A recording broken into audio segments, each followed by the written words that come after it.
Hello, my name is Jamal Rigby, and this is my digital literacy narrative about my experience with language and literacy and the conversation tree. As I advance and developed in language and literature, there is a setting, or rather main object of the setting, which constantly presents itself: large shady trees.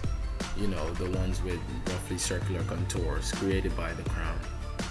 During my primary education and partial secondary education, there were exercises involving going outside to read and discuss the material. Shield from the sun's rays was provided by shady trees. One specific tree I remember was called the conversation tree. It was located at the center of the institution, and this is where most people would be whenever the schedule allowed for it, and where most reading sessions were conducted. In a class setting, chairs and benches were placed in the tree's shadow.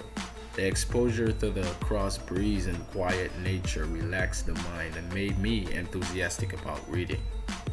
Much transpired and was understood under the tree's shade. Many books and short stories were analyzed, and I actually looked forward to the exercise. I'm not sure who gave it the name or of the meaning. However, if I am to infer, I'd say the tree was so named because it was situated in the center of the grounds. That is where everything met and figuratively conversed. Transitioning to a more comprehensive English is an important symbol this tree for me portrayed. Because of the only way I had spoken all my life up until the 7th grade, it was uncomfortable for me to speak the standard English. It felt as if I was being fake and betraying what made me into who I then was. However, as the books became thicker and the diction contained more syllables and higher level words, I had to speak the standard English.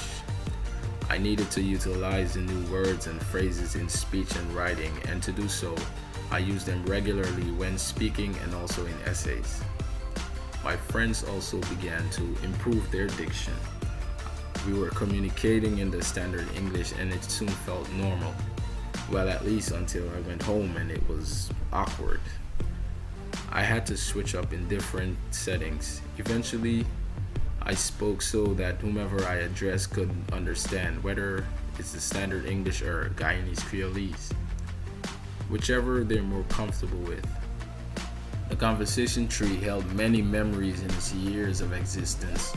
When it came to dialect, it was a transition from formal to informal.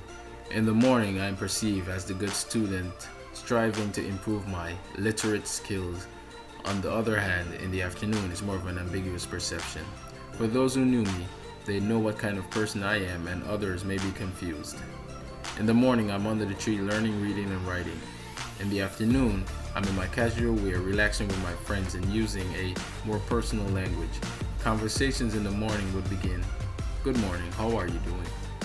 As opposed to the afternoon, which were, "Yo, what going on, buddy? So we just chilling, we ain't doing nothing?"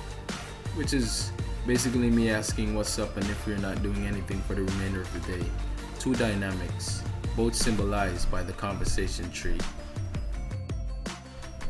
Guyanese Creolese, if you are wondering, is as a result of the influence from the imperialist Dutch, British, and French nations.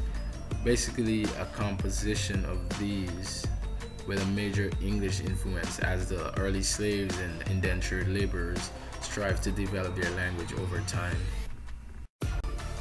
Reading for me may never be simultaneously as fun and relaxing as it was under the conversation tree.